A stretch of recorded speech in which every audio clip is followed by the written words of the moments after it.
उमरैन साहब, उमरैन रहमानी साहब, secretary all India Muslim personal law board,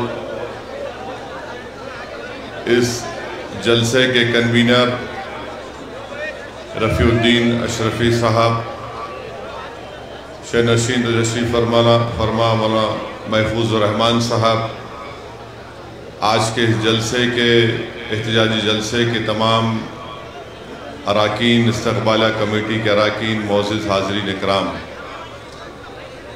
अज़ीज़ान मिल्लत इस्लामिया, आपका बेहद शुक्रगुज़ार हूँ कि आपने अपना कीमती वक्त निकाल कर आज all India Muslim personal law board की जानिब से वक्फ़ क़ानून के ख़िलाफ़ जो एहतजाजी मुहिम का आगाज़ किया गया है, आज परभनी शहर में एक मरकज़ी जलसे आम उस वक्फ़ क़ानून के ख़िलाफ़ मुनक़्क़द किया जा रहा है।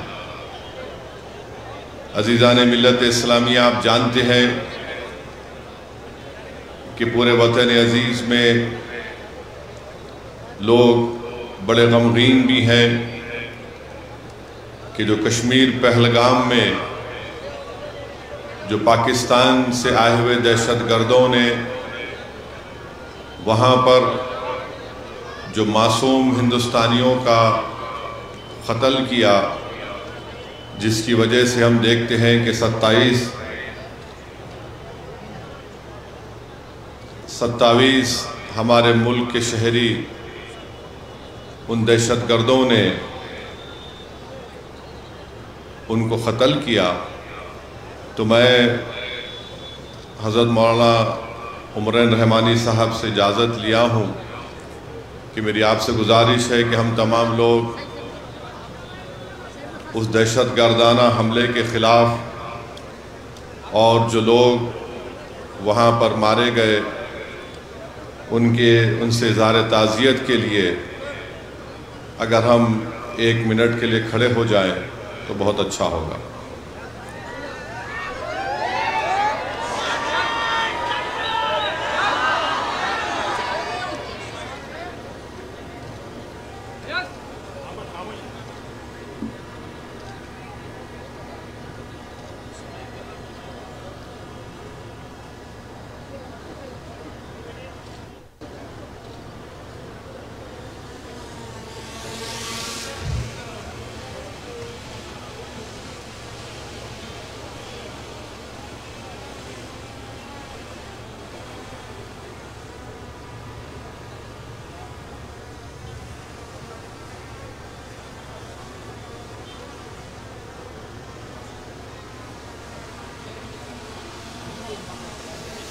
शुक्रिया बहुत बहुत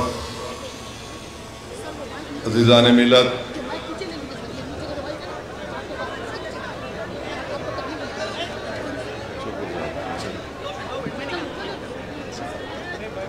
ये बांध में लगाए ना, इसलिए प्रॉब्लम है। हाँ, उसका वजन ज़्यादा है।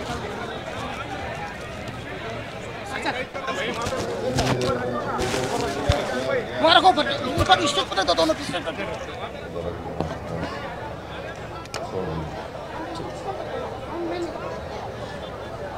अज़ीज़ान मिल्लत, इस दहशतगर्दाना हमले के ख़िलाफ़ कश्मीर से लेकर मुल्क के कोने कोने में हर शख्स ने अपने तरीके से उसकी मज़म्मत की और अपने तरीके से इज़हार ताज़ियत भी पेश किया। कश्मीर की जामा मस्जिद में मीर वाइस ने, हज़रत मौलाना मीर वाइस ने भी जुमे के खुतबे से पहले मस्जिद के अंदर उस दहशतगर्दाना हमले के खिलाफ इज़हार ताज़ियत को पेश किया। मैं ये बात यहाँ पर ये रखना जरूरी समझता हूँ कि हम ये देख रहे हैं, बल्कि बरसों से देख रहे हैं कि पाकिस्तान से ट्रेंड याफ्ता दहशतगर्द हमारे वतन अजीज में आकर यहाँ पर दहशतगर्दी करते हैं और कई मासूम लोग अपनी जानें उसमें गंवा चुके हैं। पुलवामा हमने देखा, उरी हमने देखा, पठानकोट हमने देखा। पिछले साल जुलाई में वैष्णो देवी के करीब एक मुकाम पर 7 टूरिस्ट सैयाह को मार दिया गया। ये बड़ा ही अफसोसनाक वाकया है कि दहशतगर्द आकर खवातीन और बच्चों को अलग करते हैं, मर्द लोगों को अलग करते हैं, उनसे उनका मजहब पूछकर, और अगर वो मुसलमान नहीं है तो उनको गोली मार दिए। यहाँ पर उलमा इकराम तशरीफ फरमा है, वो मुझसे बेहतर और मुझसे मौसर तरीके से आपको समझा सकेंगे कि दीन इस्लाम में कितना बड़ा गुनाह है किसी को कत्ल करना, मगर इस तरह से हरकत करना और फिर गोली मारकर उनकी तस्वीर निकालना, सेल्फी निकालना, यकीनन ये लोग इंसान कहलाने के लायक नहीं है। हम जितनी भी इसकी मजम्मत करें वो कम है। बल्कि मैं अपनी पार्टी की जानिब से जब मरकजी हुकूमत ने ऑल पार्टी मीटिंग बुलाई, मैंने उस ऑल पार्टी मीटिंग में इस बात को रखा कि अक़वाम मुत्तहिदा के सिक्योरिटी काउंसिल का रेजोल्यूशन है जो 9/11 के बाद सिक्योरिटी काउंसिल ने उसको अपनाया था, जिसमें 4 निकात दिए गए। तमाम ममालिक से कहा गया कि दहशतगर्दों को पनाह नहीं देंगे, उनको पैसों से मदद नहीं करेंगे, उनकी ट्रेनिंग नहीं करेंगे। मगर बरसों से पाकिस्तान अपने मुल्क में दहशतगर्दों को ट्रेनिंग देता है भारत के खिलाफ। फिर अक़वाम मुत्तहिदा का आर्टिकल 51 है जो इस बात की इजाज़त देता है किसी एक मुल्क को वो सेल्फ डिफेंस में अपने मुल्क के तहफ़्फ़ुज़ के लिए दूसरे मुल्क पर वो अपनी मिलिट्री कार्रवाई कर सके। मैंने उसका भी हवाला दिया। और ये आर्टिकल 51 सिर्फ मुल्क के खिलाफ नहीं बल्कि जिस मुल्क उस अपने मुल्क में दहशतगर्दों को पनाह देता है, जिसको अंग्रेजी में नॉन स्टेट एक्टर कहते हैं, ये एलईटी पाकिस्तान की हुकूमत की ISI की एक नाजायज औलाद है। और फिर आप ये भी जानते हैं कि हमारे भारत के संविधान में आर्टिकल 355 है जो इस बात को कहता है कि मरकजी हुकूमत की जिम्मेदारी है कि किसी रियासत में अगर बाहर से हमला होता तो उसको रोके, और बैनुल-अक़वामी कानून हमको इस बात की इजाज़त देता है कि हम पाकिस्तान की एयरफोर्स, पाकिस्तान की नेवी का ब्लॉकेट करें, और करना भी चाहिए। हमको इस बात की इजाज़त देता है कि हम इंटरनेट का उनका उसको जैम करें, हैकिंग कराए हमारे एथिकल हैकर्स के साथ जो इस मुल्क में बड़े पैमाने पर हैं। मैं मरकजी हुकूमत से इस बात का मुतालबा करता हूँ, भारत के वज़ीर आज़म से, कि वो फाइनेंशियल एक्शन टास्क फोर्स है जिसको FATF कहते हैं, हुकूमत की जिम्मेदारी यह है कि पाकिस्तान को ग्रे लिस्ट में डाले FATF की, और इसी तरीके से उनको माशी तौर पर पाकिस्तान को हम कमज़ोर करना बहुत ज़रूरी है। और जो लोग आज पाकिस्तान में बैठकर बकवास करते हैं, मैं उनसे कहना चाह रहा हूं कि आप भारत से आपका वक्त आधा घंटे पीछे है। अब जैसा यहाँ 6:15 हो रहे हैं, वहां पर 6:45 हो रहे हैं, मौरो आधा घंटा पीछे नहीं है, वो आधी सदी भारत से पीछे है। और ये बार बार ये गलत बात वहां के लोग करते हैं, अरे हमारे मुल्क का बजट जो है, तुम्हारे मुल्क का बजट हमारे मिलिट्री के बजट के बराबर नहीं है। तुम बराबरी करना तो दूर की बात, तुम अगर इसी तरह करते रहोगे, ये बार बार पाकिस्तान ये कहता है कि हम न्यूक्लियर बॉम्ब हमारे पास है, एटॉमिक बॉम्ब है। याद रखिए, अगर आप किसी मुल्क के अंदर जाकर मासूम लोगों को मारेंगे तो कोई भी मुल्क खामोश नहीं बैठने वाला है, चाहे हुकूमत किसी की भी हो। मगर इस तरह से आकर हमारी भारत की सरजमीन पर हमला करना और मजहब पूछकर किसी को गोली मारना, तुम कौन से दीन की बात कर रहे हो? तुम तो खवारिज से बदतर हो, तुम तो आईसिस के जानशीन हो जो हरकत किए हैं। तो मेरे अजीज दोस्तों और बुजुर्गों, हम हमारे मुल्क के वजीर आजम से भी कहेंगे कि जब कश्मीर हमारा अटूट हिस्सा है और रहेगा इंशाअल्लाह, तो कश्मीरी भी हमारा अटूट हिस्सा है। हम कभी भी कश्मीरियों के खिलाफ ये जो टीवी चैनल पर ये बड़े बड़े एंकर बैठकर गुफ्तगू कर रहे हैं, बेशरम है ये पूरे एंकर। अगर कश्मीर हमारा अटूट हिस्सा है और रहेगा, तो कश्मीरी भी हमारा अटूट हिस्सा है। कैसे हम उन पर शक कर सकते हैं? वो कौन था जो दहशतगर्दों से उनका हथियार लेते हुए जिसकी जान चली गई? वो कौन था जो अपने कंधे पर जख्मी लोगों को बिठाकर 40 मिनट चलकर नीचे लेकर आया? वो कौन था? कश्मीरी था जो एक मासूम बच्चे को उठाकर उसकी जान बचा रहा था। तो ये जो हमारे वतन अजीज में कश्मीरियों के खिलाफ एक नफरत पैदा करने की कोशिश की जा रही है, गलत है। ऐसे नाजुक वक्त पे भारत को एक होकर जो पड़ोसी दुश्मन है उसके खिलाफ अगर जवाब देना है तो हमको मुत्तहिद रहना पड़ेगा। पाकिस्तान यही चाहता है, ISI यही चाहती है, LED यही चाहता है कि इस मुल्क में हिंदू और मुसलमानों में और इख्तलाफात बढ़े।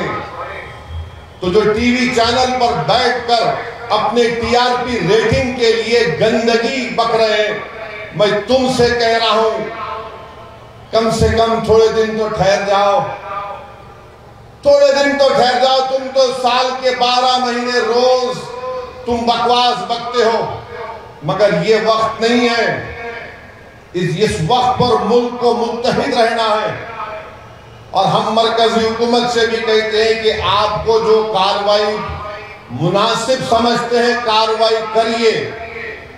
और ये टीवी चैनल पर बैठकर एंकर बोल रहे ये करना चाहिए, वो करना चाहिए, महाशय और मोहतरमाओं से कह रहा हूं, वो आप नहीं करेंगे। आप तो स्टूडियो के एयर कंडीशन कमरे में बैठकर ज्ञान दे रहे हैं। अगर आपके बाजू एक पटाखा उठा तो नहीं मालूम क्या का आपका फट जाएगा जिस्म का।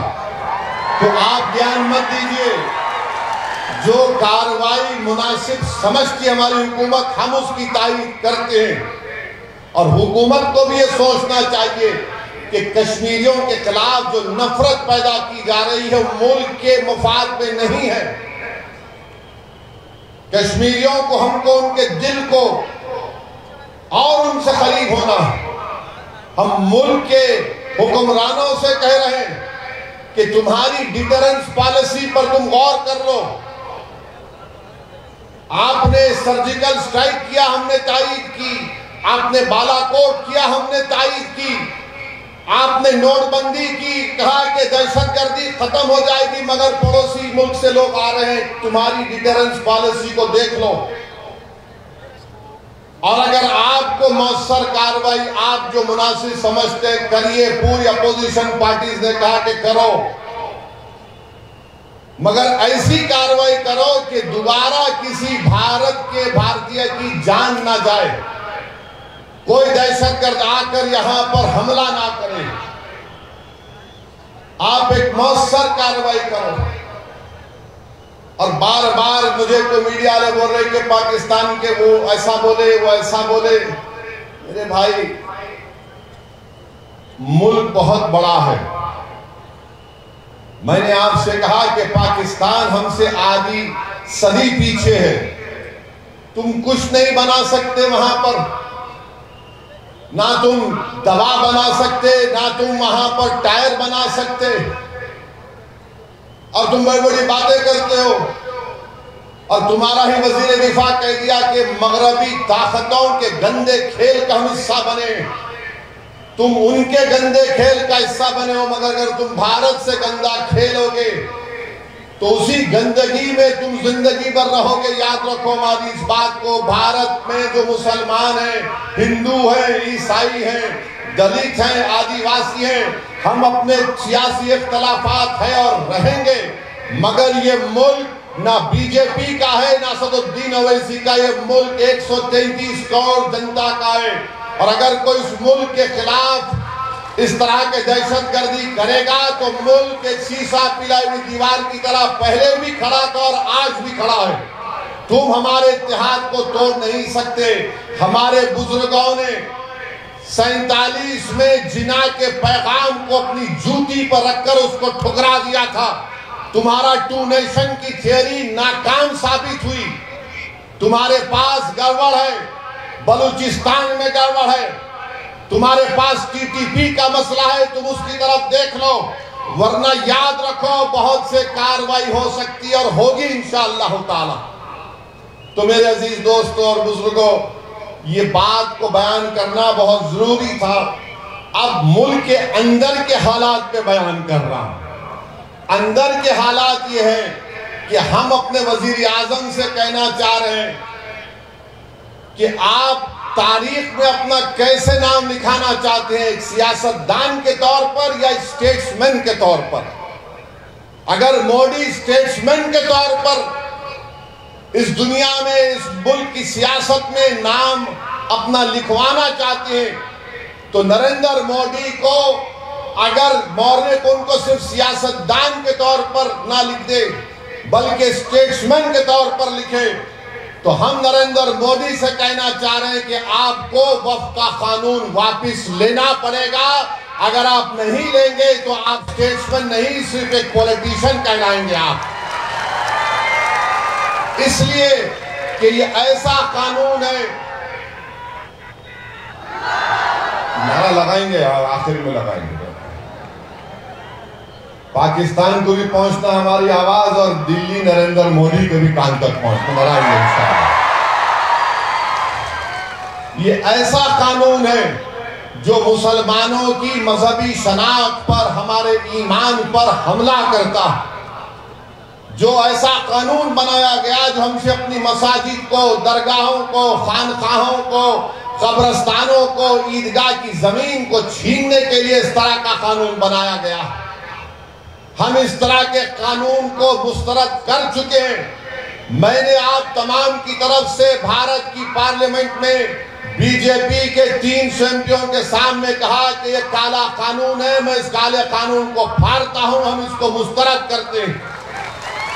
और काला कानून इसलिए है कि नरेंद्र मोदी ने कानून इसलिए बनाया ताकि मुंबई में जो भारत का सबसे दौलतमंद आदमी है, जिसने एक यतीम खाने पर, जो वक्फ है, आगा खानी यतीम खाने पर इस दुनिया के दौलतमंद आदमी ने अपना महल वहां पर तामीर कराया।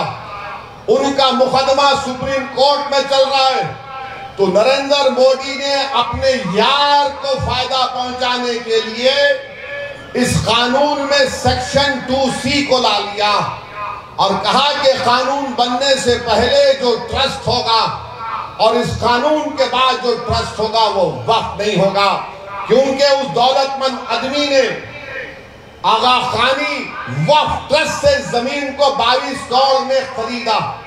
तो यह कानून मोदी अगर किसी को फायदा पहुंचा रहे हैं तो अपने दोस्तों को फायदा पहुंचा रहे हैं।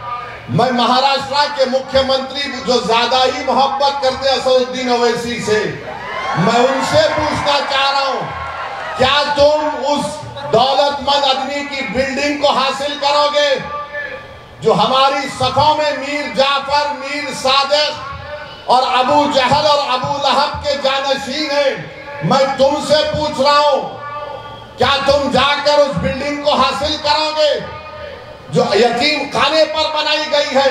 मगर कानून ऐसा बना दिया गया कि जैसे ही सुप्रीम कोर्ट ने अपना फैसला सुनाया, वो शख्स सेक्शन 2C के तहत उस यतीम खाने का मुकम्मल मालिक बन गया और हम उस जायदाद को खो दिए। ये कानून बनाया गया। ये बार बार बीजेपी के लोग बोलते हैं नहीं नहीं कब्जे हो गए। बीजेपी का एक पैम्फलेट बुकलेट निकाला गया, पढ़िए आप, जिसमें बीजेपी कह रही है कि 70% वक्फ की जायदादों पर कब्जा हो गया। चलिए जब कब्जा हो गया तो आप लिमिटेशन का कानून क्यों इस्तेमाल कर रहे हैं? जो 12 साल से अल्लाह जिस चीज का मालिक है वहां पर काबिज है, तो मोदी कह रहे हैं कि तू आज से मालिक बन गया। तो 70% जायदादों का मालिक आप लैंड ग्रैबरों को, काबिजीन को बना रहे हैं। तो वक्त के मुफाद में क्या हो रहा है बताइए आप।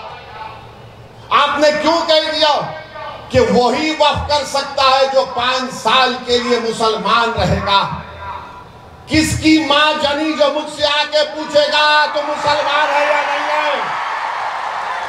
मैं all India Muslim personal board के इस मुबारक प्लेटफॉर्म से कह रहा हूं, अगर गुनाहगार मुसलमान भी होगा तो फख्र से कहेगा कि हाँ मैं गुनाहगार हूं, मगर मैं अल्लाह उसके रसूल को मानने वाला हूं। तुम कौन होते हैं मुझसे आकर पूछने वाले? 5 साल दिखाना पड़ेगा। क्या तुम दिखाओगे तुम 5 साल अपने मजहब पर चल रहे नहीं चल रहे? ये कानून में जो प्रोविजन बनाया गया 5 साल का, ये सिर्फ इस्लाम को कबूल करने वालों के लिए नहीं है।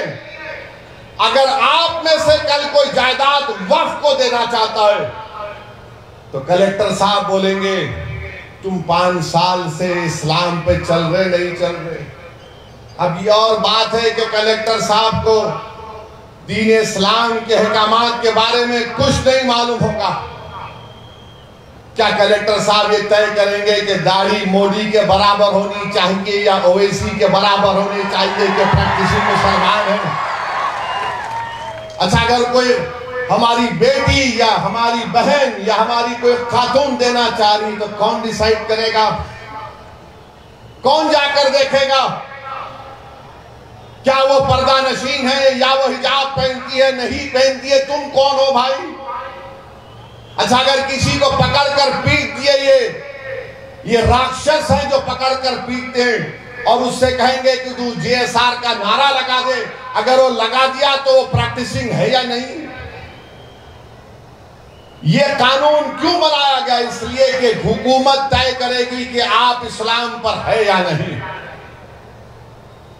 हुकूमत का क्या काम? ये तो आइन के इक्वालिटी के सेक्शन के खिलाफ है, आर्टिकल 14 के खिलाफ है, आर्टिकल 15 के खिलाफ है, आर्टिकल 25 के खिलाफ है, आर्टिकल 26 के खिलाफ है। एक मुसलमान किसी दूसरे धर्म को अपनी जायदाद दे सकता है, मगर दूसरा धर्म का आदमी मुसलमान को नहीं दे सकता। और मुसलमान अगर 5 साल तक किसी को दे सकता है, मगर 5 साल के बाद अगर मोदी जी बोलेंगे हाँ तुमने मेरी चाय पी, मैं तुमको मुसलमान बोलता हूं, तो जब दे सकते आप बताइए कैसा कानून है ये? सेक्शन 3D बना दिए। जितने आसार खदीमा के तहत मसाजिद हैं, दरगाहें हैं, खानखाएं हैं, इमाम बाड़े हैं, कानून ये कह रहा है कि वक्फ नहीं है वो, तो क्या आप छीन नहीं रहे? आप तो छीन रहे। ASI कब आया? ASI 110 साल पहले आया होगा। मस्जिद कब थी? दरगाह कब थी? खानका कब थी? इमाम बाड़े कब थे? 300 साल 200 साल से। सेक्शन आप लगा दिए कि उसको कागज दिखाना पड़ेगा, मिल्कियत का कागज दिखाना पड़ेगा। अगर कागज नहीं है तो आपको बोलना पड़ेगा कौन उसको बनाया था। 300 साल पहले 200 साल पहले कौन बनाया कैसे मालूम? मोदी जी, अगर हमको इल्मे जफर आ जाता तो हम पूछ के बोलते रूहों से आप बनाए थे क्या? बोलो हमारे को। अब नहीं मालूम, उमरैन साहब को आता होगा इल्मे जफर, मैं तो गुनाहगार आदमी हूं। कौन बोलेगा बताइए? आप हर चीज को छीनना चाहते हैं। आपने कानून बना दिया कि अगर गवर्नमेंट की प्रॉपर्टी में और वक्फ की प्रॉपर्टी में झगड़ा होगा तो डेजिग्नेटेड ऑफिसर तय करेगा। गवर्नमेंट का अपॉइंटी तो गवर्नमेंट के हक में करेगा ना। तुम बोलते कोर्ट को तय करो, नहीं, तुमने कहा हमारा ऑफिसर। अब कौन सा ऐसा ऑफिसर होगा जिसकी सर्विस के 15-20 साल 5 साल रहेंगे, हुकूमत के खिलाफ के ऑर्डर देगा? नहीं देगा। और ये भारत के आईन के खिलाफ है कि कोई अपने ही मुकदमे में जज नहीं हो सकता, जिसको अंग्रेजी में कहते हैं प्रिंसिपल्स ऑफ नेचुरल जस्टिस। और हमारे आईन का जो बेसिक स्ट्रक्चर है उसका हिस्सा है ये। मगर आपने हमसे जायदाद छीनने के लिए ऑफिसर को बना दिया। आपने क्या क्या, मैं तो ये जो टीवी चैनल पर जाकर ये जो छिछोरे बैठते हैं, ये जो जोकर बैठते हैं, एक ट्रैवल एजेंट है, उन्हें इमाम एसोसिएशन का जिम्मेदार, एक फुला है, उन्हें बैठता, कभी कोई इनसे पूछता नहीं कि इसमें 44 अमेंडमेंट का एक सेक्शन बताओ जिससे वक्फ को फायदा होगा। कुछ नहीं मालूम, पूरे के पूरे थम्स अप है। एक हमारा प्रधान है जिसकी डिग्री नहीं है, मगर इनके पास तो कागज भी नहीं है,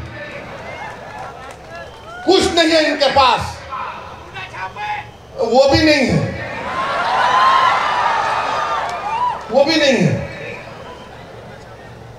जिसको पढ़ना लिखना नहीं आता वो पढ़े लिखों से ज्यादा ज़हीन होता, उन्हें बोलता मेरी जमीन कागज पढ़ो। और ये बैठकर ये जो आज बीजेपी की तारीफ कर रहे हैं, याद रखो ये वक्फ की जायदाद का मालिक अल्लाह है, अल्लाह रहेगा। ये तुम्हारी अम्मा के महर में नहीं आया है, सो याद रखो।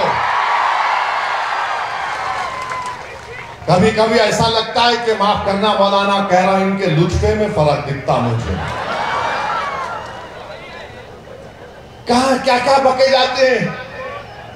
अरे छीन रहे हैं हमारी जायदाद को, मस्जिदों को छीन रहे हैं।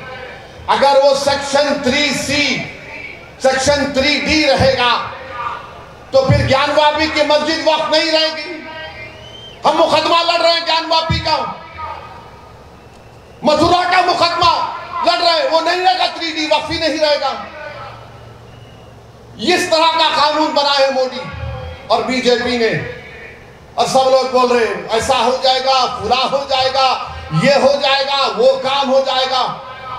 आप बीजेपी के लीडरों से सुनो, नहीं नहीं अब तो बस गरीब मुसलमानों का कल्याण ही कल्याण है। हैदराबाद में, मेरे हैदराबाद के हल्के में एक इलाका है फतेह दरवाजा कहते हैं, वहां पर एक शख्स ने अखबार में इश्तिहार दिया जिसके सर पे बाल नहीं है, गंजे नहीं है, फुला तारीख को आ जाओ मैं दवा लगा तो बाल उग जाएंगे। 100 लोग चले गए वहां पे। अरे होगा भाई, सबको लगाया उन्हें। उसके बाद उनके सर पर लाल लाल निशान पड़ गए, उसके पीछे पड़ गए। तो क्या बोला? तो मोदी भी यही बोल रहे, मैं ऐसा लगाता हूं तो देखो कुछ होने वाला नहीं है। जायदाद छीनना चाह रहे, आपकी हमारी मस्जिद को छीनना चाह रहे हैं। ये हमारी बका का मसला है, याद रखो। अगर आज हम इस काले कानून के खिलाफ आईन के दायरे में रहकर पुरअमन तरीके से एहतजाज नहीं करेंगे तो फिर हम बहुत सी जायदादों को खो देंगे। आप दिल्ली में 120 प्रॉपर्टीज को हम जो वक्फ की है, सच्चर कमेटी ने कहा 2008 में उसकी लागत 7,000 करोड़ है, आज 2025 है। मोदी कहते नहीं है वो वक्फ की नहीं है, गवर्नमेंट की है। आप बताइए गवर्नमेंट का कब्रिस्तान हो सकता है क्या? क्या गवर्नमेंट की मस्जिद हो सकती है क्या? पार्लियामेंट के सामने की मस्जिद को मोदी कहते हैं वो मस्जिद मेरी है, हुकूमत की है। उस मस्जिद का इमाम कौन है जिसको दिल्ली वक्फ बोर्ड ने तकर्रुर किया, जो रामपुर के MP है। अगर यह कानून रहेगा तो कल पार्लियामेंट के सामने की मस्जिद पर नोटिस लग जाएगी, ये गवर्नमेंट प्रॉपर्टी है। मेरे अजीज दोस्तों और बुजुर्गों, मैं पूरी जिम्मेदारी के साथ आपसे कह रहा हूं, जज्बात में लाने के लिए नहीं कह रहा हूं, बल्कि आपको पैगाम देने के लिए, आप में शऊर को बेदार करने के लिए वक्फ बोर्ड अब सिर्फ एक पोस्ट ऑफिस बन के रह गया है। जब तक कलेक्टर डिसाइड नहीं करेगा वक्फ बोर्ड कुछ भी नहीं करेगा। मुस्लिम धर्म का वक्फ बोर्ड है, इसमें से मुसलमान मेंबर हो सकता है। आप गैर मुस्लिम को क्यों लाना चाहते हैं? महाराष्ट्र में पंढरपुर की मंदिर है, पंढरपुर की मंदिर के ट्रस्ट में कोई भी ट्रस्टी कौन हो सकता है? बोलो हमको सिर्फ हिंदू हो सकता है, हमको इतराज नहीं है, वही होना चाहिए। मगर आप पंढरपुर की मंदिर में सिर्फ हिंदू हो सकता है तो मुसलमान के वक्फ बोर्ड में गैर मुस्लिम कैसे हो सकता है? कैसे हो सकता है हमको बताओ आप। तो बोलते मोदी नहीं नहीं एडमिनिस्ट्रेशन में। अरे पंढरपुर का ट्रस्टी तो एक बीजेपी के राज्यसभा के एमपी है ना, वो भी तो एडमिनिस्ट्रेशन ही कर रहे। वहां पर अच्छा तो यहां पर खराब कैसे बताओ। बिहार का हमारे हिंदू धर्म का बोर्ड सिर्फ कहता है कि हिंदू मेंबर होगा, ना सिख होगा, ना जैन होगा, ना बौद्ध होगा। उत्तर प्रदेश में आप देख लीजिए, काशी विश्वनाथ बोर्ड सिर्फ हिंदू होगा, गवर्नमेंट का कमिश्नर हिंदू होगा। अगर हिंदू धर्म छोड़ेगा तो मेंबर नहीं रहेगा। तिरुपति आंध्र प्रदेश में सिर्फ हिंदू धर्म के लोग मेंबर रहेंगे। कितनी मिसालें दूं आपको। हमारे सिखों का सिख गुरुद्वारा प्रबंधक कमेटी है, सिर्फ वही सिख हो सकता है जो मेंबर होगा। मगर आप हमारे मामले में क्यों मुदाखलत कर रहे हैं? क्यों कर रहे हैं बताता हूं आपको। 2 गैर मुस्लिम तो एक गैर मुस्लिम चेयरमैन भी बन सकता है, 2 मिनिमम है, 8 भी हो सकते, 7 भी हो सकते। क्यों हो सकते? क्योंकि जब परभनी में अगर कोई जायदाद का झगड़ा होगा गवर्नमेंट और वक्फ बोर्ड में, मिसाल के तौर पर, तो गवर्नमेंट अपने ऑफिसर को तकर्रुर करके अपने हक में फैसला करवा देगी। कलेक्टर को ऑर्डर होगा म्यूटेशन करो, और वक्फ बोर्ड में तो पूरे मोदी जी के चाय पीकर बैठने वाले हैं, वो सब खामोश बैठ जाएंगे, उसके खिलाफ कोई आवाज नहीं उठाएगा। हाँ ये वक्फ की प्रॉपर्टी नहीं थी। याद रखिए ये मंसूबा है। और जैसा कि सदर all India Muslim personal board ने कहा कि वक्फ हमारे लिए मुसलमानों के लिए एक इबादत है, हम अपनी इबादत से महरूम हो जाएंगे। कहां जाकर रुकेगा ये मुल्क? आप 2 गैर मुस्लिम को रिजर्वेशन दे रहे हैं। हमको रिजर्वेशन बोल का नाम आया तो नहीं दे सकते, मगर आप दे रहे हैं 2 को। सेंट्रल वक्फ काउंसिल में 11 गैर मुस्लिम को आप बना सकते हैं। क्यों बनाना चाहते हैं आप? ताकि हमारी मजहबी शनाख्त को खत्म करके रख दिया जाए। तो मेरे अजीज दोस्तों और बुजुर्गों, हम तमाम को मुत्तहिद रहना पड़ेगा। मैं परभनी में महाराष्ट्र की सरजमीन से कह रहा हूं, 2 भाई अलग अलग पार्टी में थे। 2 भाई अलग अलग पार्टी में थे। अब दोनों क्या बोल रहे हैं? हम मिलके काम करने का सोच रहे हैं, मिलके काम करने का सोच रहे हैं। तुम्हारा मेरा रिश्ता खून का नहीं है, तुम्हारा मेरा रिश्ता उस रब्बे करीम ने जो जोड़ दिया है कलमे की बुनियाद पर। अगर आप और हम मुत्तहिद नहीं होंगे इस कानून के खिलाफ, तो मेरे भाई फिर हम किस एतबार से इज्जत की जिंदगी गुजार सकेंगे? जब 2 भाई दूसरी पार्टियों में हैं, खून भी एक है, वो कह रहे हैं कि मोदी से मुकाबला करना है, महाराष्ट्र को बचाना है, तो हम एक हो सकते। मैं तुमसे कह रहा हूं, अल्लाह जिस चीज का मालिक है, तुमको मुझसे ना इत्तेफाकी है, तुम मुझे पसंद नहीं करते, कोई बात नहीं। ये काज बड़ा है, ये लड़ाई बड़ी है, वक्फ का मामला है जिसका मालिक अल्लाह है, और मस्जिद अल्लाह का घर है। तो मेरे अजीज दोस्तों और बुजुर्गों, मुत्तहिद रहिए, अपने इत्तेहाद को मजबूत करिए, अपने मसलक पर चलिए जरूर, चाहे आप देवबंदी हो, बरेलवी हो, अहले हदीस हो, शिया हो, बोरी हो, मगर याद रखिए जिस चीज का मालिक अल्लाह है, ये हमारे मसलक का मसला नहीं है, ये मिल्लत का मसला है। ये मसलक का मसला नहीं है, ये अल्लाह की जायदाद को बचाने का मसला है। तो आपको और हमको अपने छोटे छोटे इख्तलाफात को बालाए ताक रखकर हमको उठना है, और हम उठ चुके हैं। हम भारत के वजीर आजम से भी कह रहे हैं कि आप इस कानून को वापस लेना पड़ेगा। हम जिद्दोजहद करते रहेंगे। जिस तरह हमारे किसान भाइयों ने अपनी इत्तेहाद की ताकत पर नरेंद्र मोदी की हुकूमत को उस काले कानून को वापस लेना पड़ा, इंशाअल्लाह ताला मुझे यकीन है कि अल्लाह सुब्हानाहु ताला फजल और करम करेगा और अल्लाह हमको कामयाब और कामरान करेगा, और ये कानून को हुकूमत वक्त को वापस लेना पड़ेगा इंशाअल्लाह ताला। और मैं कह रहा हूं अजीत दादा पवार से, ड्रामेबाजी बंद करो अजीत पवार। तुम्हारे पोस्टर देखा परभनी में मैं आते आते, मुंह ही नहीं खोल रहे। अरे चचा के खिलाफ इतना बोले, अब तो बोलो। नीतीश कुमार, याद रखो नीतीश कुमार भारत का मुसलमान और भारत के हमारे वो हिंदू भाई जो बड़ी तादाद में सेकुलर हैं, भारत के हमारे दलित भाई, आदिवासी भाई नीतीश कुमार को कभी माफ नहीं करेंगे। तुम समझे नहीं, तुम बदले नहीं। तुम हमेशा पीठ पर खंजर मारते थे, खंजर मार रहे हो। जयंत चौधरी से कह रहा हूं, अरे मुसलमानों की खातिर नहीं तो अपनी दादा की विरासत को तो बचा लो। चौधरी चरण सिंह की विरासत को बचा लो तुम।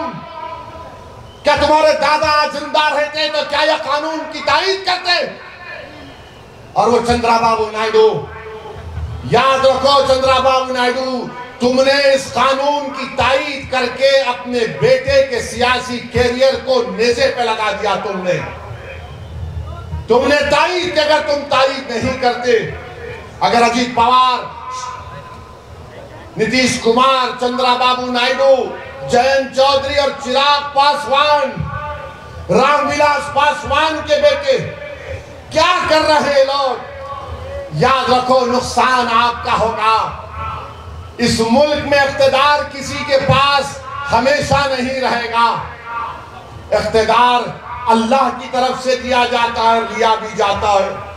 तो मेरे अजीज दोस्तों और बुजुर्गों, मेरी आप तमाम से गुजारिश है कि मुत्तहिद रहिए। और 30 तारीख को बत्ती गुल, 30 तारीख के दिन बत्ती गुल का प्रोग्राम।